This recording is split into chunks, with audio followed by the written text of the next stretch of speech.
How do you measure peace? The light twitching of my dog's paws when he is deep in slumber and possibly dreaming of chasing chickens, or my wife's unabashed smile when she finds something truly delightful, and a picture from a camera at that moment would just be a 2D version of a smile, are just a few things I find peaceful. One thing I've always found peaceful are the undulating waves of the sea. This version of peace is usually found back home in Hawaii, where I grew up, or where I have been calling home for the last 20 years in California. But the next 7 nights, I would be searching for my peace amongst the waves in Fiji, camping by night, and fishing and diving during the day. Back in Hawaii, we normally practice catch and release since it's so fished out there already, but at our remote location in Fiji, our host family said they would gladly take any edible fish, and given that nearly every meal we ate had some form of fish, we were also now catching for sustenance and not just for ourselves. The gear I brought was pared down since Fiji Air can be strict about weight and height dimensions for checked luggage.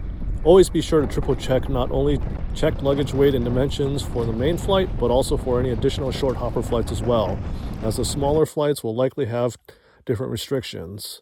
Also note that lures with hooks must be in checked luggage, or at least for Fiji Air. I brought 2 travel rods and 2 reels. My Temple Forks Outfitters 4-piece, 8-foot, 8-inch travel rod was paired with my light Daiwa Saltus Back Bay 4000 LT with 20-pound braid. In hindsight, I probably should have brought a medium-sized reel with at least 30-pound braid instead, but it was too late.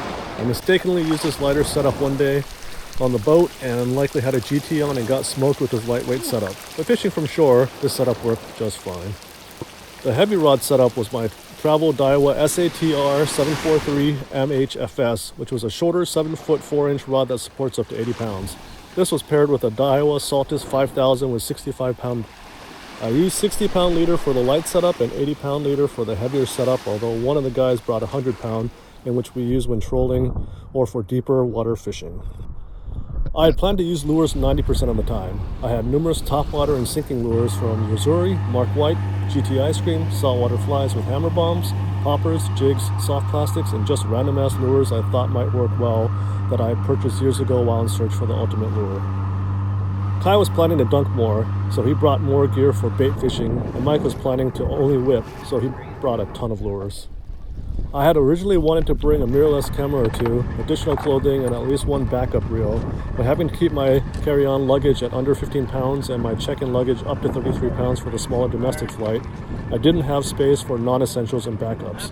Originally, I had also packed a thermocell with extra refills and pads to keep the mosquitoes at bay, and this would have come in clutch, but I ended up not bringing it due to shaving off luggage weight. Oh yeah.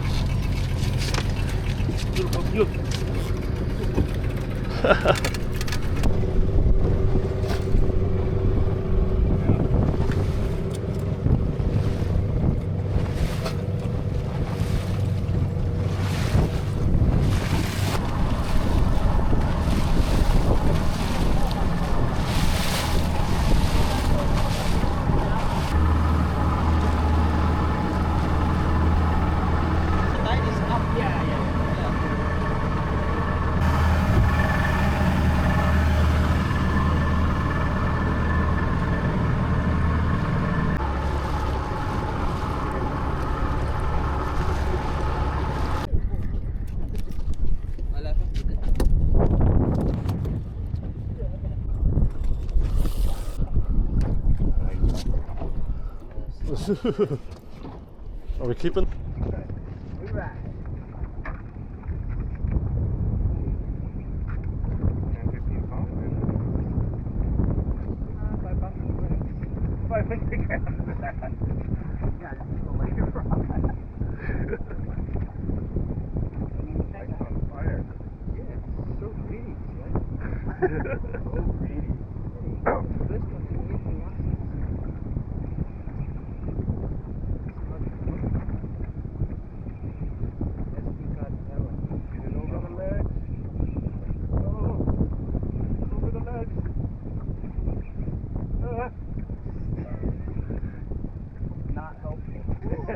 You got it. Bring it in. Yeah. Hold on, let it go.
You want me to try and get the hook out, or? Oh, something's following. Small though. Still. You want a little plier?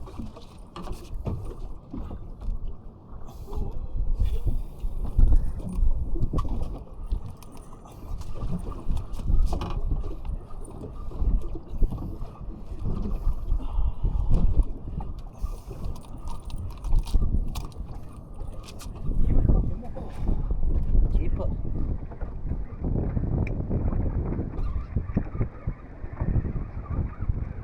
Roy. Roy. Yeah. You guys want to keep it? Keep it, no?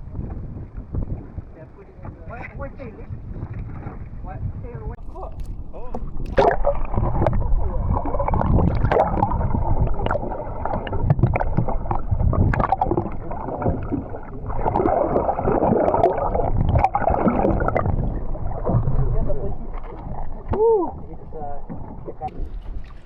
Poor little buddy. Nice. Okay, release time. We can release this one? You don't want to use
Woo!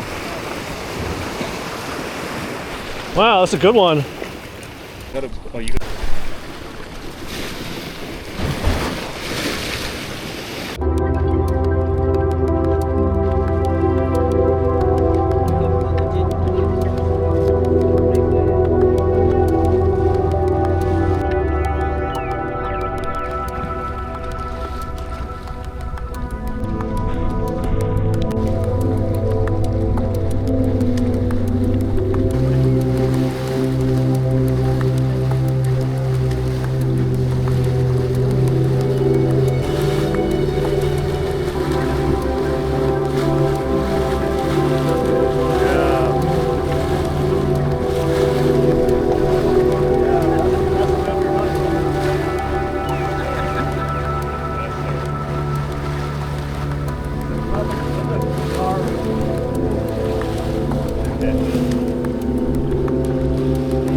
Fishing and sleeping at the jetty in a shipping container was an interesting experience to say the least. On one side of the jetty was deep water with a rocky shoreline, and the other side of the boat ramp that was used once a month was a deep sandy channel. Both sides looked promising. During the day, I dubbed the sandy channel side Turtle Highway because in a span of me sitting and looking over the edge for 10 minutes, no less than 3 turtles swam by. The following morning at sunrise, we would also sit and watch a large ray swim by and settle down right below us. What was interesting about the jetty was the proximity to the deep channels. We knew it would be a fishy spot. So we loaded up our gear to spend a night away from our tents, and Uncle took us on the boat and dropped us off at the jetty an hour or two before dusk. The middle and youngest child saw this as an interesting adventure and decided to accompany us. After we dropped off our gear, they made shelter inside of an empty shipping container. My plans were to fish and sleep on the cement on the jetty, but if it rained, I would sleep in the shipping container as well.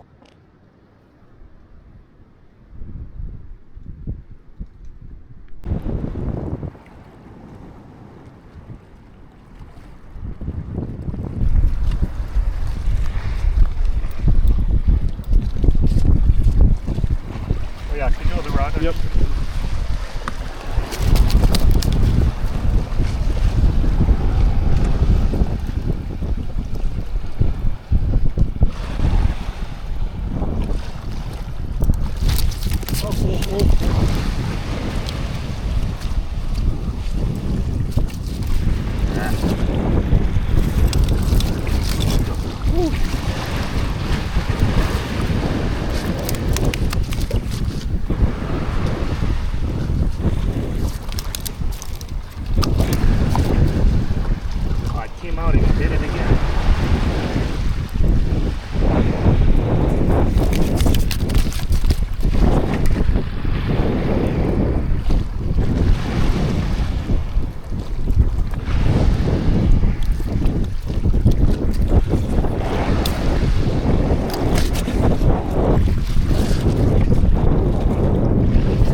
As the sun waned, we orchestrated a planned attack by fishing the jetty from all sides with an assortment of different lures and some people bait fishing as well. The Fiji boys handlined for Mempachi, which worked well for them. We, on the other hand, had no luck and action was eerily quiet. Once the sun went down completely and we were flabbergasted why there was no action in the deep channels other than kai catching a shark on bait, I decided to do one last ditch effort and give a glow-in-the-dark lure a test. Casting this glowing lure into the sandy channel, the lure would barely hit the water before a small school of white trevally would aggressively attack the lure. After a frenzy of smaller white trevally, I eventually landed a decent-sized white trevally. I at least seemed to figure out a lure that worked at that time and at that tide. Then just as quickly as it started, the action was gone and we all tried to sleep.